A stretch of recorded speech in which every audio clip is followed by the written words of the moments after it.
To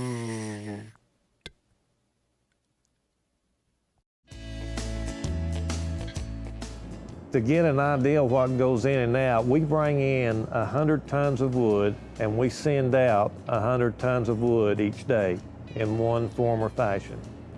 Most of the modern mills have went to band sawmill, which is thin kerf, but we stayed with the circular sawmill, which is reminiscent of traditional methods. And with the circular sawmill, you have the marks and the markings that a lot of people like to see in their homes if they're wanting to have a rustic type of home. And so it's helped us to have a little niche there also. Frays Sawmill is located in Coker Creek, and we still get logs from about a 50-mile radius of this area. The sawmill got started when my dad started one in 1953. He used to cut timber for different mills, and then he had a friend of his talk him into buying a sawmill. And so he did, and that started everything. Since then, as we were born, we just growed up into the sawmill. Spent all our time, our extra time here, and that's just always been a way of life for us.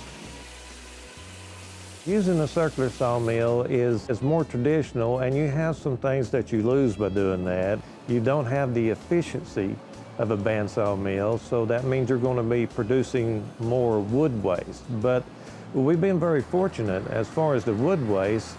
We're close to 99% of everything that we're taking out of the log is being used in one manner or the other. So really wood waste, it ceased to become an issue. So that provided us the emphasis to keep on producing and using the circular saw, and so it's worked out very well for us. Today we'll be delivering to Robbinsville, North Carolina. We took one delivery south of Cleveland already. That's went to a chicken farm, and done took one to Maryville College to help heat the campus at Maryville College.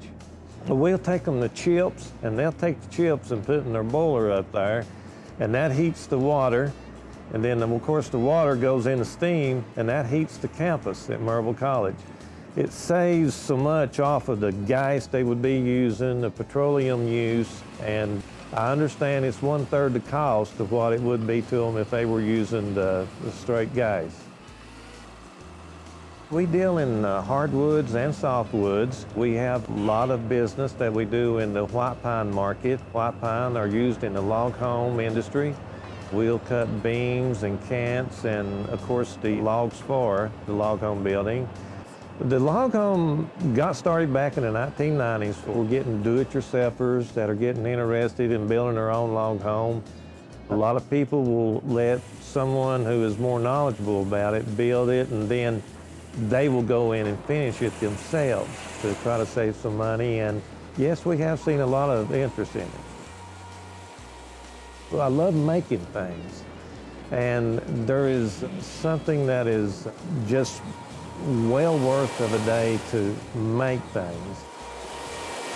We've been able to get some people into some log homes that couldn't do it, and we showed them some ways that they could do it, and that means a lot. We've made a lot of good friends, and it's great to meet with these people. I was in Cleveland not too long ago and went into a Tractor Supply there, and I was just bombarded with the different people who've been our customers through the years. I don't know, it must have been a special day or something at Tractor Supply, but it seems like everybody in the area happened to be coming by, and it was great just to meet with them. How's your home? How's it going?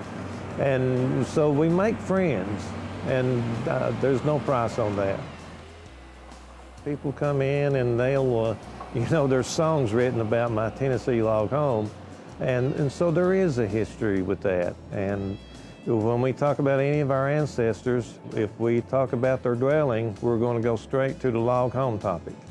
And then we'll start talking about some of the methods they use. And we'll start talking about the dovetailing the corners. And then we'll talk about hewing. And then we start adding all these components. These are components that were devised 200 years ago. And so we talk about doing that now. And I really like that. That's kind of neat to realize that there was so much ingenuity that long ago and that we're still using it now. We all have to be certified. I have the certification myself too. We have to keep this updated. It's a master logger program in the state of Tennessee. We all have to abide by the Sustainable Forest Initiatives. And so that means we have to take a lot of thought into what we're doing. We are checked on all the properties. All of the private properties are under state guidelines in the state of Tennessee, so we are checked by the state whenever we're on any private property to make sure we're following all those guidelines.